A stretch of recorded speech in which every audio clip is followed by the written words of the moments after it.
Hi everyone, I'm Chibuzo Wanchuku. In Kansas City, Missouri, a 16-year-old boy was shot by a homeowner.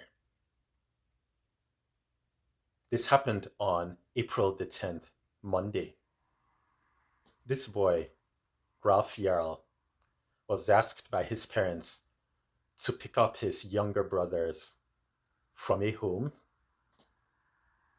He went to the wrong home, and after he rang the doorbell, the homeowner, Andrew Lester, without any conversation, shot him through the glass door, wounding him like seriously. Yarl was taken to the hospital. This incident triggered the demand for justice on his behalf. Before I continue, I'll roll the clips for you to hear what the Kansas City Police Department Chief, Stacey Graves, had to say about this. Kansas City, Missouri. A juvenile was shot after going to the wrong address by accident. This happened just before 10 o'clock near Northeast 115th Street and North Tracy Avenue. We're told the victim was asked by his parents to pick up his siblings at an address on 115th Terrace, but he went to 115th Street instead, and that's when he was shot. He's now dealing with a life-threatening injury. A suspect was detained there at the scene. On April 13th, just before 10 o'clock p.m., officers were called to a residence where a teen was shot in front of the residence by a homeowner. The teen was transported to a local hospital for his injuries. The homeowner was taken into custody and placed on a 24-hour investigative hold. Detectives and crime scene personnel immediately responded, processed the scene, and recovered the firearm. After consulting with the Clay County Prosecutor's Office, the homeowner was released pending further investigation due to the need to obtain a formal statement from the victim. It's good that Yarl has been released from the hospital and is reportedly recovering at home. This is the police chief, Stacey Graves, whom you just heard. This is her boss, the mayor of Kansas City, Quinton Lucas, who's on the same page. There are some whites that would say like ignorant things, but there are some whites that are real. I'll roll the clips to show whites expressing their support for Yarl. Apparently, they disapprove of the actions of Lester and the decision of the police department. Well, you're going to have to add ringing doorbells to the list of places that children aren't safe in this country. And we know that after 16-year-old Ralph Yarl was shot twice for ringing the wrong doorbell. On his way to pick up his brothers when he went to the wrong house. And I don't know about you, but I've done this plenty of times. He was trying to go to Northeast 115th Terrace and instead went a block over to 115th Street. He rang the doorbell. A grown man saw him, shot him in the head, then again when he was on the ground bleeding. And though I'm sure I'll have a litany of you trying to explain stand your ground laws to me, this child was ringing a doorbell and posing a threat to no one, and the grown man who shot him twice has not been arrested.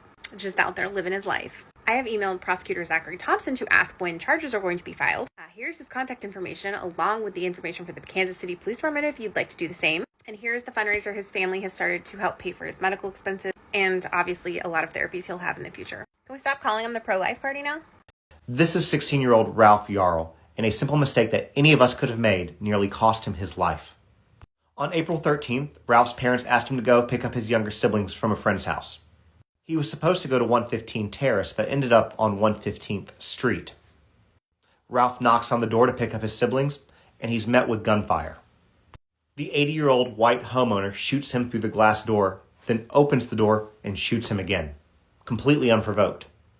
Kansas City police did arrest the man who is now claiming that he was standing his ground and held him for 24 hours. He has since been released while Ralph has been fighting for his life.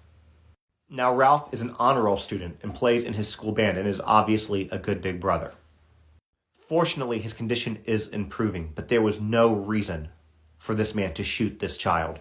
16-year-old Ralph Yarl goes to pick up his siblings at a house he wasn't as familiar with. He didn't have his phone on him, and his mom had given him detailed directions on how to get there. Unfortunately, he went one street over from where he was supposed to go, walked up and knocked on the door of the house he believed had his siblings in it. That shouldn't be a big deal. That should be as simple as someone answers the door and says, "I'm sorry, you have the wrong address," and then he figures out what he did wrong and goes to the correct address. But instead, the 80-year-old man who lived there answered the door, looked him in the face, and said, "Don't come back here again," and shot him in the head. He fell to the ground, and the man shot him a second time as he tried to run away. He then ran to the neighbor's house, banging on the doors, and no one would answer. 3 houses until someone finally came out and told him to put his hands up and lay down on the ground. So he did. The man who shot Ralph Yarl is now officially being charged with 2 felony counts. On April 13th, 16-year-old Ralph Yarl went to pick up his 2 twin brothers from a home where they were being babysat. Unfortunately, Yarl went to a home on 115th Street instead of Northeast 115th Terrace. After knocking on the door, an 85-year-old white man named Andrew Lester opened the door, saw the teen, and shot him, continuing to shoot even after he fell to the ground. The teen was shot 3 times, including in the head. The man then went back into his house. The 16-year-old, with plans on attending Texas A&M to major in chemical engineering, the current member of the Technology Student Association and Science of Olympia team, and member of his school's jazz band, then managed to get back on his feet and run for help. He had to knock on 3 separate homes before finding someone who would help him, only after demanding the teen lay on the ground with his hands in the air. At that point, 911 was called. This was also the first time a 911 call had been made since the teen had been shot. Ralph Yarl.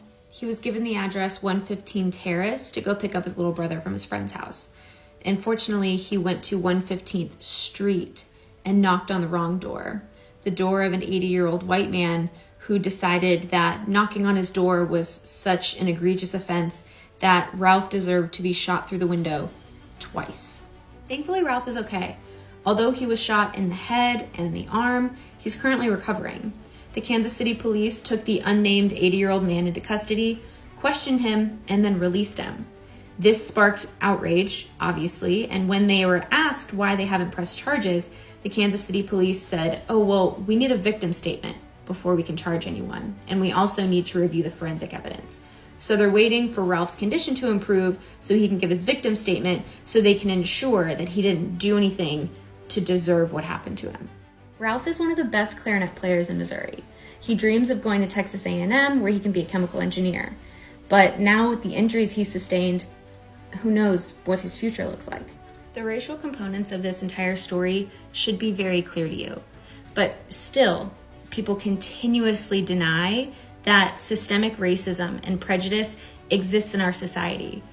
Okay, there's new information in the case of Ralph Yarl, a black child who was shot by a white man for ringing the wrong doorbell. This is all that I can confirm. We know that Ralph was going to pick up his twin brothers and went to the wrong house just by a block, 115th Street instead of 115th Terrace. Super easy mistake to make. He rings the doorbell. An 84-year-old white man shoots Ralph in the head through a pane of glass, shoots him again while he's on the ground bleeding. Ralph is somehow able to get up and run away and look for help. He goes to 3 different houses before someone will help him. The homeowner was initially taken into custody for 24 hours, but because he was not charged, they had to let him go. The prosecutor's office is saying they cannot press charges until they get a criminal referral from the police, so contact the Kansas City Police Department directly.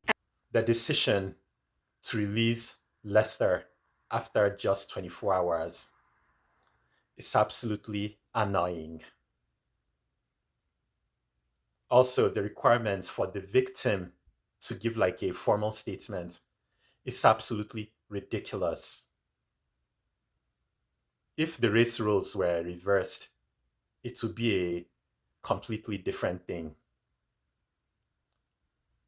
Just like you've heard those white people speaking on behalf of the victim, the mayor, being a black person, is on the same page with the shooter. That mayor, like those black politicians who don't care about the black community, is in support of the animal, the shooter, Lester. If the roles were reversed, it will be a different thing. There's no need to wait before locking that guy up. Lester was supposed to be locked without bond. He had no excuse to shoot this boy who seems to have like a bright future ahead of him. Ringing the doorbell doesn't put anybody's life in danger. Lester should have answered the bell and said, "I'm sorry, you got the wrong place." Instead, he shot him. He belongs behind bars. He shouldn't have been released. The charges he got were not the right ones. He should have been charged for attempted murder. His actions were not justified. Whether or not there is proof that racism is a factor doesn't matter. It is clear that what Lester did was wrong. He's such an animal. He shot the poor boy. It's known already. Such things from the police department and the justice system are baloney. They are nonsense. They are stupid.